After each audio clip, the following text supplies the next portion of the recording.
જો તમે પણ માનતા હો કે ભગવાન સાચા માણસનો સાથ ક્યારેય નથી છોડતો, તો એક મજબૂર બાપ દીકરીની આ કહાની જરૂર સાંભળજો. અને મિત્રો, તમે ક્યાંથી વાર્તા સાંભળી રહ્યા છો તે કોમેન્ટમાં જરૂરથી જણાવજો. તો ચાલો આ વાર્તાની શરૂઆત કરીએ. ઓરડામાં એકદમ અંધારું હતું.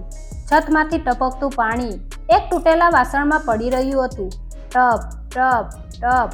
એ અવાજ મીરાની બેચેનીમાં વધારો કરી રહ્યો હતો. મીરાએ આંખમાંથી વહેતા ગરમ આંસુ લૂછ્યા, ઊંડો શ્વાસ લીધો અને હિંમત ભેગી કરીને ધીમેથી દરવાજો ખોલ્યો. સામે ગુસ્સાથી લાલચોળ થયેલા મકાન માલિક રમણભાઈ ઊભા હતા. એમની આંખોમાં જરાય દયા નહોતી. કાકા, બસ મને 2 દિવસનો સમય આપી દો. હું કોઈકના ઘરે વધુ કામ કરીને પણ તમારા પૈસા ચૂકવી દઈશ. મારા બાપુજીની તબિયત બહુ ખરાબ છે. આ કડકડતી ઠંડી અને વરસાદમાં હું એમને લઈને ક્યાં જઈશ? મીરાએ 2 હાથ જોડીને કરગરતા અવાજે કહ્યું. એનો અવાજ એટલો કરુણ હતો કે કોઈ પથ્થર દિલનો માણસ પણ પીગળી જાય. પણ રમણભાઈ ટસના મસ ન થયા. તારા આ રોજના બહાના હું છેલ્લા 3 મહિનાથી સાંભળું છું. દવાઓના ખર્ચા તમારે થાય અને નુકસાન મારે ભોગવવાનું. કાલ સવારનો સૂરજ ઉગે એ પહેલાં મને આ મકાન ખાલી જોઈએ, નહીતર તમારો બધો જ સામાન રસ્તા પર ફેંકી દઈશ. કહીને રમણભાઈ પગ પછાડતા ત્યાંથી ચાલ્યા ગયા. એમની જવાની સાથે જ મીરાની આશા પણ જાણે તૂટી ગઈ. મીરા ધબ દઈને જમીન પર બેસી ગઈ. એના પગમાંથી જાણે બધી જ તાકાત જતી રહી. ઓરડાના ખૂણામાં જૂના ગોદડા પર સૂતેલા એના પિતા હરિભાઈ આ બધું જોઈ રહ્યા હતા. દીકરીને આમ રડતી જોઈને એમની આંખોમાંથી પણ ચોથાર આંસુ વહી રહ્યા હતા. એક સમય હતો જ્યારે હરિભાઈ ગામના સુખી અને ઇજ્જતદાર ખેડૂત હતા. પણ એક કપરા સમયમાં પાક નિષ્ફળ ગયો. માથે દેવું વધી ગયું અને પોતાનું ઘર વેચીને શહેરમાં આ ભાડાના ખંડે જેવા મકાનમાં રહેવા આવવું પડ્યું. એવામાં 6 મહિના પહેલા એમને લકવાની અસર થઈ ગઈ. પથારીવશ પિતાની અને ઘરની બધી જ જવાબદારી આ નાજુક મીરાના ખંભા પર આવી પડી. મીરા આખો દિવસ આસપાસના બંગલાઓમાં કચરા પોતા અને વાસણ ઘસવાનું કામ કરતી. સવારે વહેલી ઉઠીને એ કામે લાગી જતી.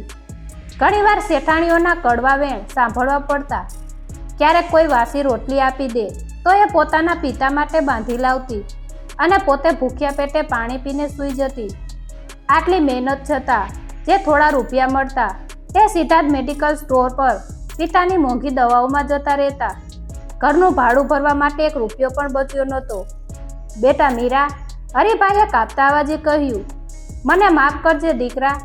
મારા લીધે તારે આટલી નાની ઉંમરે આ બધું સહન કરવું પડે છે. તું એક કામ કર, મને કોઈ સરકારી દવાખાના મૂકી આવ અને તું તારા મામાના ઘરે જતી રહે. મારાથી હવે તારી આ દશા નથી જોવાતી. મીરા દોડીને પિતાને વળગી પડી. બાપુજી, તમે આ શું બોલો છો? તમે જ તો મારી દુનિયા છો.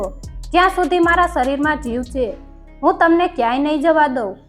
ભગવાન કોઈને કોઈ રસ્તો જરૂર કાઢશે. રાત પડતી જતી હતી અને વરસાદનું જોર વધતું જતું હતું. મીરાની આંખોમાં ઊંઘ નહોતી.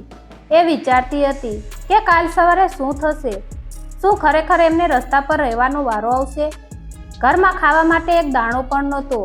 બાપુજીને સવારે દવાની ગોળીઓ આપવી પડશે, પણ ક્યાંથી લાવશે પૈસા? અચાનક એની નજર ઓરડાના ખૂણેમાં પડેલી એક જૂની ધૂળ ખાતી પેટી પર ગઈ. આ પેટી એની સ્વર્ગસ્થ માતાની હતી. મીરા ક્યારેય એ પેટી ખોલતી ન હતી, કારણ કે એમાં એની માના યાદો હતી જે એને રડાવતી હતી. પણ આજે મજબૂરીએ એને એ પેટી ખોલવા માટે મજબૂર કરી દીધી. દીવાના આછા અંજવાળામાં મીરાએ ધ્રુજતા હાથે પેટીનું તાળું ખોલ્યું. અંદર કેટલાક જૂના કપડાં હતા. એ કપડાં હટાવતા જ નીચે કંઈક એવું હતું જે જોઈને મીરાની આંખો ફાટી ગઈ. એના શ્વાસ ઘડીક માટે થંભી ગયા. દીવાના ધ્રુજતા અંજવાળામાં મીરાના હાથમાં એ જૂની પેટીમાંથી એક નાનકડી પોટલી આવી. લાલ રંગના કાપડમાં વીંટળાયેલી એ પોટલી ખોલતા જ મીરાની આંખોમાંથી શ્રાવણ ભાદરવો વહેવા લાગ્યો. અંદર એની સ્વર્ગસ્થ માના ચાંદીના પાયલ હતી અને સાથે એક જૂનો કાગળનો ટુકડો હતો. કાગળ પર ઝાંખા અક્ષરે લખ્યું હતું, મારી વાલી દીકરી મીરાના લગ્ન માટે. માએ પોતાની દીકરીના કન્યાદાન માટે પોતાના પેટે પાટા બાંધીને આ ચાંદીના પાયલ બનાવીને રાખ્યા હતા. મીરાએ એ પાયલને છાતી સરસા ચાપી દીધા. એક તરફ માની છેલ્લી નિશાની હતી અને બીજી તરફ બીમાર પિતાની જિંદગી. એણે ભલે લગ્નનું સપનું જોયું નહોતું, પણ માની આ ભેટ એના માટે કોઈ ખજાનાથી કમ નહોતી. મીરાએ આંસુ લૂછ્યા અને મનોમન નક્કી કરી લીધું કે અત્યારે પિતાનો જીવ બચાવવો એ જ એની પહેલી ફરજ છે. સવાર પડી. વરસાદ હવે થંભી ગયો હતો, પણ મીરાના જીવનમાં આવેલું વાવાઝોડું હજુ શાંત નહોતું થયું. સૂરજ ઉગતાની સાથે જ મકાન માલિક રમણભાઈ 2 મજૂરોને લઈને આવી પહોંચ્યા. ચાલ છોકરી, બહાર નીકળ. મેં તને કાલે જ કહી દીધું હતું ને, હવે બધો સામાન રસ્તા પર ફેંકો. રમણભાઈએ મજબૂરોના કઠોરતાથી હુકમ કર્યો. મીરા તરત જ પિતાની પથારી આડે ઊભી રહી ગઈ. એની આંખોમાં આજે લાચારીની જગ્યાએ એક હિંમત હતી. અમારા સામાનને હાથ ન લગાવતા કાકા. મીરાએ માના એ ચાંદીના પાયલ રમણભાઈની સામે ધરી દીધા. આ મારી માની આખરી નિશાની છે. હું હમણાં જ બજારમાં જઈને આ વેચી આવું છું અને તમારું બધું જ ભાડું ચૂકવી દઉં છું. બસ મને 2 કલાકનો સમય આપો. રમણભાઈએ વજનદાર પાયલ જોઈને લાલચથી કહ્યું, ઠીક છે, બપોર સુધીનો સમય આપું છું. જો પૈસા ન આવ્યા તો સીધા રસ્તા પર જઈને પડજો. મીરા તરત જ દોડીને બજારમાં ગઈ. એક સોનીની દુકાને જઈને એણે કાપતા હાથે એ પાયલ આપ્યા. દુકાનદારે મીરાના ફાટેલા કપડાં અને ગરીબ હાલત જોઈને વિચાર્યું કે આ મજબૂર છોકરીને છેતરી લઉં. આ તો બહુ જૂની અને હલકી ચાંદી છે, આના તો માંડ 1000 રૂપિયા જ આવશે. સોનીએ જૂઠું બોલતા કહ્યું. મીરાના પગ નીચેથી જમીન સરકી ગઈ. શેઠ, આવું ના બોલો. આ વજનદાર છે. આમાંથી મારું ભાડું અને બાપુજીની મોંઘી દવા આવવાની છે. મહેરબાની કરીને મને સાચો ભાવ આપો. પણ સોની એકનો બે ન થયો. એ જ વખતે દુકાનમાં ખરીદી કરવા આવેલા એક દયાળુ માજી આ બધું સાંભળી રહ્યા હતા. એમણે સોનીને કડક અવાજમાં કહ્યું, અરે ભાઈ, કોઈ ગરીબની આય ના લેશો. હું વર્ષોથી ચાંદી પારખું છું. આના ઓછામાં ઓછા 4000 રૂપિયા આવશે. પૂરા પૈસા આપ, નહીતર હું હમણાં જ પોલીસ બોલાવીશ અને બજારમાં બધાને તારી પોલ ખોલી. માજીની બીકથી સોનીએ તરત જ 4000 રૂપિયા મીરાના હાથમાં મૂકી દીધા. મીરાએ આંખમાં જળજળિયા સાથે 2 હાથ જોડીને એ માજીનો આભાર માન્યો અને સીધી મકાન માલિક પાસે પહોંચી. રમણભાઈના હાથમાં ભાડાના પૈસા મૂકીને મીરાએ રાહતનો મોટો શ્વાસ લીધો. રમણભાઈ પૈસા ગજવામાં મૂકતા બોલ્યા, આ તો આ મહિનાનું થયું. આવતા મહિને પાછી ભીખ માંગતી ના આવતી. મીરાએ કોઈ જવાબ ના આપ્યો. એણે બાકી બચેલા પૈસાથી પિતા માટે 15 દિવસની સારી દવાઓ લીધી અને થોડુંક તાજું શાકભાજી લઈને ખુશી ખુશી ઘર તરફ ચાલી. એને લાગ્યું કે આજે તો માએ આકાશમાંથી એની મદદ કરી છે. આજના દિવસની મુસીબત તો ટળી ગઈ. પણ એ બિચારી દીકરી ક્યાં જાણતી હતી કે નસીબ એની સાથે ફરી એક ક્રૂર મજાક કરવાનું છે. જેવી મીરા પોતાના ઓરડા પાસે પહોંચી, એના હાથમાંથી શાકભાજીની થેલી નીચે છટકી ગઈ. ઓરડાની બહાર આડોશી પાડોશીઓનું મોટું ટોળું જમા થયું હતું. અંદરથી પાડોશમાં રહેતા કાકીના રડવાનો અવાજ આવી રહ્યો હતો. મીરા બેબાકડી બનીને ભીડ ચીરીને અંદર દોડી. અંદરનું દ્રશ્ય જોઈને એના મોઢામાંથી એક મોટી ચીઝ નીકળી ગઈ. મીરા ભીડને ચીરીને ઓરડામાં પ્રવેશી ત્યારે એણે જોયું કે એના બાપુજી ખાટલા પરથી નીચે જમીન પર પડી ગયા હતા. એમનો શ્વાસ એકદમ ઝડપથી ચાલી રહ્યો હતો અને છાતી પર હાથ રાખીને તેઓ તરફડિયા મારી રહ્યા હતા. પાસે જ પાણીનો એક ગ્લાસ તૂટેલો પડ્યો હતો. દીકરીને આવતા મોડું થતાં કદાચ તેઓ જાતે જ પાણી પીવા ઊભા થયા હશે અને નીચે પડી ગયા હશે. મીરાએ તરત જ દોડીને પિતાનું માથું પોતાના ખોળામાં લઈ લીધું. બાપુજી, આંખો ખોલો. જુઓ, હું આવી ગઈ છું. તમારી દવા પણ લાવી છું. બાપુજી, કંઈક તો બોલો. મીરા ચોધાર આંસુએ રડવા લાગી. પાડોશમાં રહેતા કંચન કાકી રડતા રડતા બોલ્યા, બેટા, તું ગઈ એના થોડા જ સમય પછી એમને અચાનક છાતીમાં ભારે દુખાવો પડ્યો. અમે કંઈ સમજીએ એ પહેલાં તો એ નીચે ફસડાઈ પડ્યા. સમય બગાડ્યા વગર મીરાએ મદદ માટે બૂમાબૂમ કરી. આસપાસના લોકો માત્ર તમાશો જોઈ રહ્યા હતા, પણ ભીડમાંથી એક ભલો રિક્ષાવાળો યુવાન આગળ આવ્યો. એણે હરીફાઈને ઉચકીને પોતાની રિક્ષામાં સુડાવ્યા અને પવન વેગે રિક્ષા સરકારી દવાખાના તરફ દોડવા મૂકી. દવાખાનામાં પહોંચતા જ ડોક્ટરે હરીભાઈને તપાસ્યા. મીરા બહાર ઊભી ભગવાનને પ્રાર્થના કરી રહી હતી. થોડી વાર પછી ડોક્ટર બહાર આવ્યા. એમનો ચહેરો ગંભીર હતો. દીકરી, તારા પિતાની હાલત બહુ જ નાજુક છે. એમને લકવાની સાથે હાર્ટ એટેક પણ આવ્યો છે. જો આજ સાંજ સુધીમાં એમને 50,000 રૂપિયાનું એક ખાસ ઇન્જેક્શન નહીં આપવામાં આવે તો એમને બચાવવા અશક્ય છે. ડોક્ટરે સીધી જ વાત કરી. 50,000? આ આંકડો સાંભળીને મીરાના પગ નીચેથી જમીન ખસી ગઈ. હજુ 2 કલાક પહેલા જેણે પોતાની માની આખરી નિશાની ચાંદીના પાયલ વેચીને માંડ 4,000 રૂપિયા ભેગા કર્યા હતા, જેમાંથી એણે ભાડું ભર્યું. હવે એની પાસે એક કોડી પણ નહોતી. મીરા ડોક્ટરના પગમાં પડી ગઈ. સાહેબ, ગમે તેમ કરીને મારા બાપુજીને બચાવી લો. હું આખી જિંદગી તમારા ઘરના કચરા પોતા કરીશ, વાસણ માંજીશ, પણ અત્યારે એમને ઇન્જેક્શન આપી દો. મારું આ દુનિયામાં એમના સિવાય બીજું કોઈ જ નથી. ડોક્ટરે લાચારીથી કહ્યું, બેટા, આ સરકારી દવાખાનું છે. અહીં આટલી મોંઘી દવા નથી હોતી. તમારે બહારથી જ લાવવી પડશે. હું તારી કોઈ મદદ કરી શકું તેમ નથી. નિરાશ થયેલી મીરા દવાખાનાની બહાર એક બાકડા પર બેસીને ધ્રુસકે રડવા લાગી. એને લાગ્યું કે આજે જિંદગી એની સામે જીતી ગઈ છે અને પોતે હારી ગઈ છે. એ જ વખતે દવાખાની પરસાળમાંથી એક સૂટ બૂટ પહેરેલા મોટા શેર પસાર થઈ રહ્યા હતા. એમનું નામ હતું વિક્રમભાઈ. વિક્રમભાઈના પત્ની છેલ્લા 2 વર્ષથી પથારીવશ હતા અને એમને એક એવી કેરટેકરની જરૂર હતી જે પૈસા માટે નહીં પણ દિલથી એમના પત્નીની સેવા કરી શકે. વિક્રમભાઈએ મીરાને ડોક્ટરના પગમાં પડતી અને પોતાના પિતા માટે આટલો વલોપાત કરતી જોઈ લીધી હતી. આ દીકરીનો પોતાના પિતા પ્રત્યેનો પ્રેમ જોઈને વિક્રમભાઈનું દિલ પણ ભરાઈ આવ્યું. તેઓ ધીમે પગલે મીરા પાસે આવ્યા અને બોલ્યા, દીકરી, રડીશ નહીં. મેં ડૉક્ટર સાથે વાત કરી લીધી છે.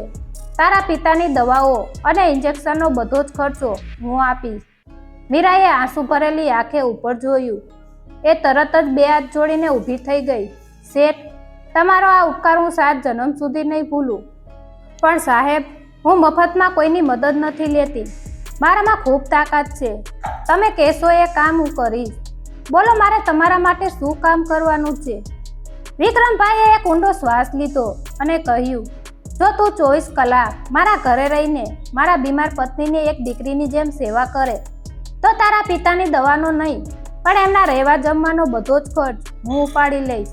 પણ શરત એટલી કે તારે પેલું ભાડાનું મકાન છોડીને મારા બંગલે રહેવા આવવું પડશે. શું તમે ક્યારેય એવા સોનાના પિંજરામાં ગયા છો જ્યાં બધું જ ચમકતું હોય પણ અંદર શ્વાસ લેવાની પણ ગૂંગળામણ થતી હોય?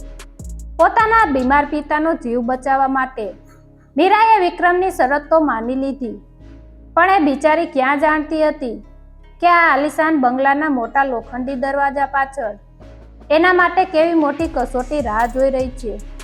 શું આ નવું ઘર મીરા માટે આશીર્વાદ બનશે કે પછી એના જીવનની સૌથી મોટી ભૂલ સાબિત થશે? એક મજબૂત દીકરીના અસ્તિત્વની આ લડાઈ આજે એક નવો જ વળાંક લેવા જઈ રહી છે. તો કાળજું કઠણ કરીને આગળની વાત જરૂર સાંભળજો. વિક્રમભાઈની મદદથી દવાખાનામાં હરીભાઈને સમયસર પેલું મોંઘું ઇન્જેક્શન મળી ગયું અને એમનો જીવ બચી ગયો. ડોક્ટરે મીરાને બોલાવીને કહ્યું કે હવે એના પિતાને કોઈ ખતરો નથી. મીરા માટે આ કોઈ મોટા ચમત્કારથી કમ નહોતું. એણે ભગવાનનો અને વિક્રમભાઈનો વારંવાર આભાર માન્યો. દવાખાનામાંથી રજા મળ્યા પછી વિક્રમભાઈ પોતાની મોટી ગાડીમાં મીરા અને હરીભાઈને પોતાના આલિશાન બંગલે લઈ ગયા. બંગલાના પાછળના ભાગમાં આવેલા એક સુંદર હવા ઉજાસવાળા ઓરડામાં હરીભાઈએ આરામ કરવા માટે જગ્યા આપવામાં આવી. મીરાને તો જાણે સપનું જ લાગી રહ્યું હતું. ગઈકાલ સુધી જે દીકરી પાસે માથા પર છત નહોતી, ભાડા માટે મકાન માલિક ધમકાવતો હતો, આજે એની પાસે રહેવા માટે સારી જગ્યા અને પિતા માટે પૂરતી દવાઓ હતી. પણ મીરાની અસલી પરીક્ષા તો હવે શરૂ થવાની હતી. વિક્રમભાઈ મીરાને બંગલાની અંદરના ભાગમાં લઈ ગયા. ઘર એટલું મોટું અને સુંદર હતું કે મીરા તો જોતી જ રહી ગઈ. એક મોટા ઓરડામાં એક વિશાળ પલંગ પર વિક્રમભાઈના પત્ની શારદાબેન સૂતા હતા. લાંબી બીમારી અને પથારીવશ રહેવાને લીધે એમનો સ્વભાવ ખૂબ જ ચીડિયો અને ગુસ્સાવાળો થઈ ગયો હતો. મીરા જેવી ઓરડામાં અંદર ગઈ, તરત જ એક પાણીનો ગ્લાસ હવામાં ઉડતો આવ્યો અને એના પગ પાસે આવીને ફૂટ્યો. બહાર નીકળી જાઓ બધા અહીંથી. કોઈએ મારી પાસે આવવાની જરૂર નથી. મારે કોઈ દવા નથી ખાવી અને મારે કોઈની સેવા પણ નથી જોઈતી. શારદાબેન ગુસ્સામાં બૂમો પાડી રહ્યા હતા. વિક્રમભાઈએ નિરાશાથી મીરા સામે જોયું. એમની આંખો કહી રહી હતી કે આજ કારણસર કોઈ પણ નોકર કે કેરટેકર અહીં 2 દિવસથી વધુ ટકી શકતું નથી. પણ મીરા જરાય ડરી નહીં. એણે જમીન પર બેસીને પોતાની સાડીના છેડેથી કાટના ટુકડા ભેગા કર્યા અને એકદમ શાંતિથી શારદાબેન પાસે ગઈ. માજી, તમને ગુસ્સો આવે એ સ્વાભાવિક છે, પણ જો તમે જમશો નહીં અને દવા નહીં લો તો આ શરીરનો દુખાવો કેવી રીતે ઓછો થશે? મારા બાપુજી પણ બીમાર છે. હું બહુ સારી રીતે જાણું છું કે આખો દિવસ પથારીમાં પડ્યા રહેવું કેટલું અઘરું હોય છે. મીરાએ એકદમ મધુર અને પ્રેમાળ અવાજે કહ્યું. બોલતા બોલતા એણે હળવેકથી શારદાબેનના માથા પર પ્રેમથી હાથ ફેરવ્યો. શારદાબેન એકદમ શાંત થઈ ગયા. છેલ્લા 2 વર્ષથી બધા એમને એક દર્દી સમજીને જ મળતા હતા, દૂરથી વાત કરતા હતા, પણ આજે કોઈએ એમને એક માં સમજીને પ્રેમથી હાથ ફેરવ્યો હતો. મીરાના સ્પર્શમાં એવી રીતે કોઈ જાદુઈ હૂંફ હતી કે શારદાબેનની આંખોમાંથી આંસુ વહેવા લાગ્યા. મીરાએ એમને પોતાના હાથે જમાડ્યા અને હસતા હસતા દવા પણ આપી દીધી. વિક્રમભાઈ દૂર ઊભા આ બધું જોઈ રહ્યા હતા અને એમને ખાતરી થઈ ગઈ કે મીરા જેમના પત્ની માટે યોગ્ય દીકરી સમાન છે. દિવસો વીતવા લાગ્યા. મીરા આખો દિવસ શારદાબેનની સેવા કરતી, એમને વાર્તાઓ સંભળાવતી અને રાત્રે પોતાના પિતા પાસે જઈને એમની દેખરેખ રાખતી. ઘરમાં હવે પહેલા જેવી અશાંતિ નથી. શારદાબેન પણ હવે મીરા વગર એક ઘડી રહી શકતા નહોતા. બધું જ એકદમ બરાબર ચાલી રહ્યું હતું, પણ સુખ કદાચ મીરાના નસીબમાં લાંબો સમય લખાયેલું જ નહોતું. એની કિસ્મતે ફરી એકવાર કરવટ બદલી. એક દિવસ બપોરે બંગલાના દરવાજે એક મોંઘી ગાડી આવીને ઊભી રહી. અંદરથી વિક્રમભાઈનો ભત્રીજો રાહુલ બહાર આવ્યો. રાહુલ બહુ જ ઘમંડી, લાલચુ અને ખરાબ સ્વભાવનો યુવાન હતો. એની નજર કાકાની કરોડની સંપત્તિ પર હતી. ઘરમાં આવતા જ એની નજર મીરા પર પડી. મીરાને શારદાબેનની આટલી નજીક જોઈને અને આખા ઘરમાં એનું માન જોઈને રાહુલની આંખોમાં ઈર્ષા અને ગુસ્સાની આગ ભભૂકી ઉઠી.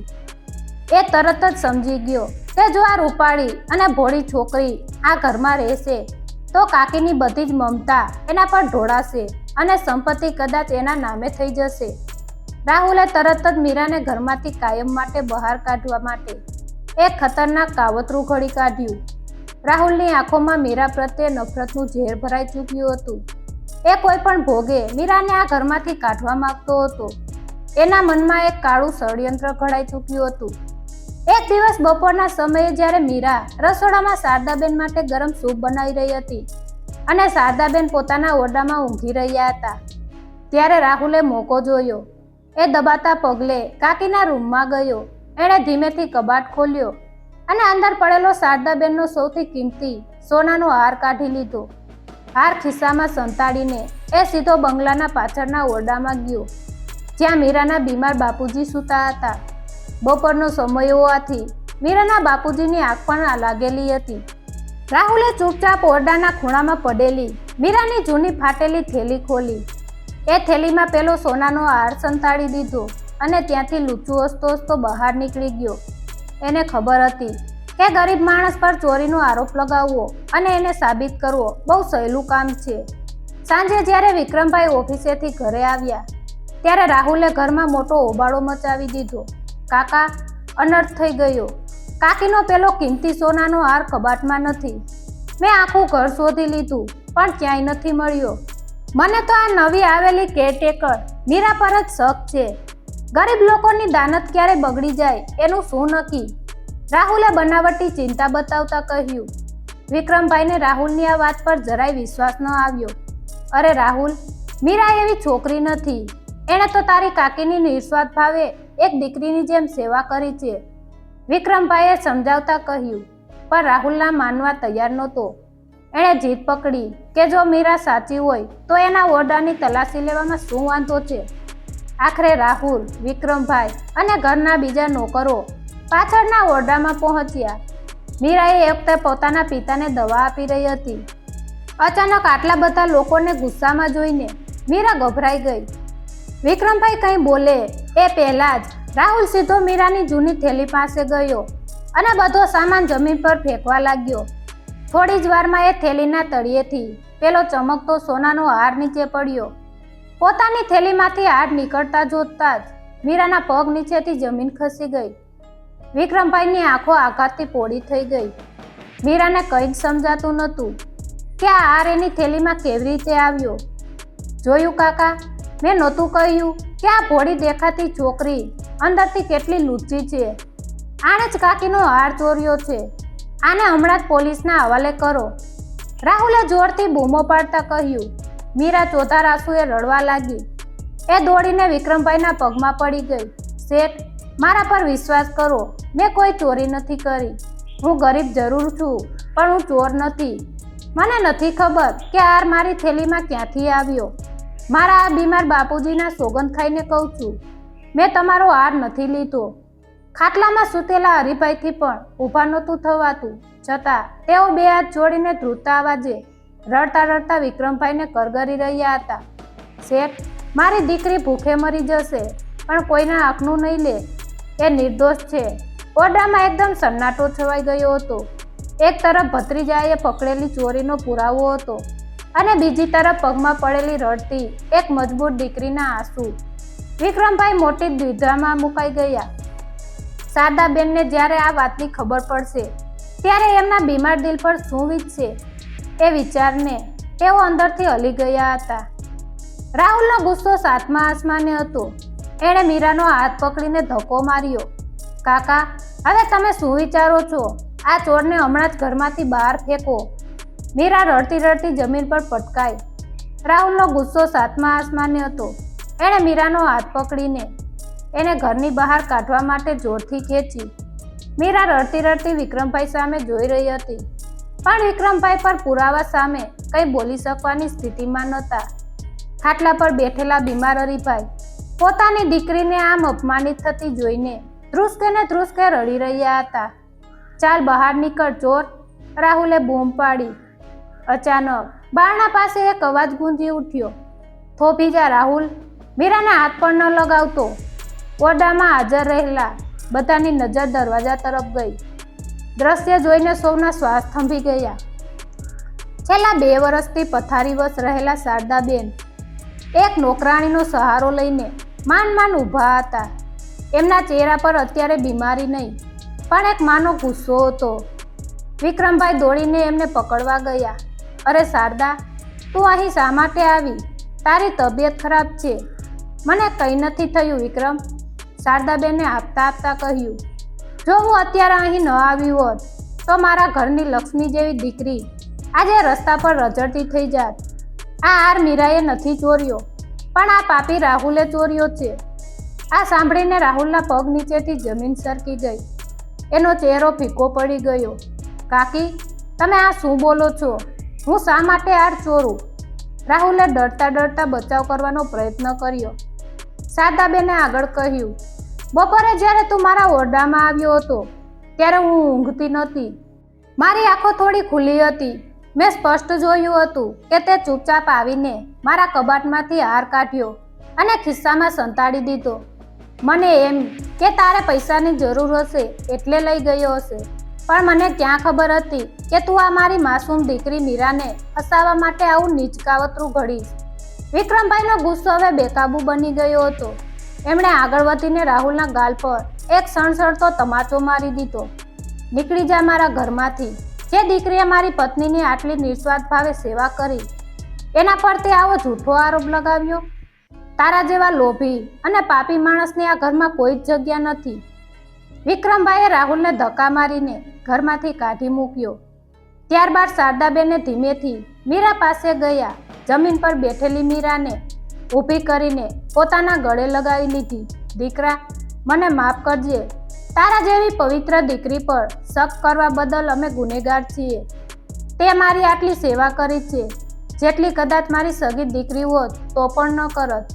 આજથી તું કોઈ કેરટેકર નથી, પણ આ ઘરની દીકરી છે. વિક્રમભાઈએ પણ હાથ જોડીને હરીભાઈની માફી માંગી અને કહ્યું, હરીભાઈ, તમારી દીકરી ખરેખર હીરો છે. આજથી તમે મારા મોટા ભાઈ છો અને મીરા મારી દીકરી છે. હવે મીરાને કોઈ ભાડાના મકાનની કે પૈસાની કોઈ જ ચિંતા ન હતી. એના બાપુજીની પણ સારામાં સારી સારવાર થવા લાગી. રાત દિવસ એક કરીને ભૂખી તરસી રહીને પોતાના બાપુજી માટે લડનારી એ મજબૂર દીકરીને ભગવાને આજે એક નવું અને પ્રેમાળ કુટુંબ આપી દીધું હતું. મિત્રો, આ વાર્તા આપણને એ શીખવે છે કે સત્ય પરેશાન થઈ શકે છે, પણ ક્યારે પરાજિત નથી થતું. જો તમે સાચા છો, ઈમાનદાર છો અને નિસ્વાર્થ ભાવે કોઈની સેવા કરો છો, તો ભગવાન પણ કોઈને કોઈ સ્વરૂપે તમારી મદદ કરવા ચોક્કસ આવશે. જીવનમાં ભલે ગમે તેવો ખરાબ સમય આવે, પણ ક્યારેય હિંમત ન હારવી અને ખોટા રસ્તે ન જવું. સચ્ચાઈની હંમેશા જીત થાય છે. મિત્રો, આ હૃદયસ્પર્શી વાર્તા તમને કેવી લાગી? જો આ દીકરીના સંઘર્ષ અને એની સચ્ચાઈએ તમારા હૃદયને સહેજ પણ સ્પર્શ કર્યો હોય, તો આ વિડીયોને દિલથી એક લાઈક જરૂર કરજો. આવી સુંદર, પ્રેરણાદાયક અને હૃદયને સ્પર્શી જાય તેવી વાર્તાઓ રોજ સાંભળવા માટે અમારી ચેનલને અત્યારે જ સબસ્ક્રાઈબ કરો. આ વાર્તા તમારા મિત્રો અને પરિવાર સાથે શેર કરવાનું બિલકુલ ભૂલતા નહીં. કોમેન્ટમાં જય શ્રી કૃષ્ણ જરૂર લખજો. તમારો ખૂબ ખૂબ આભાર.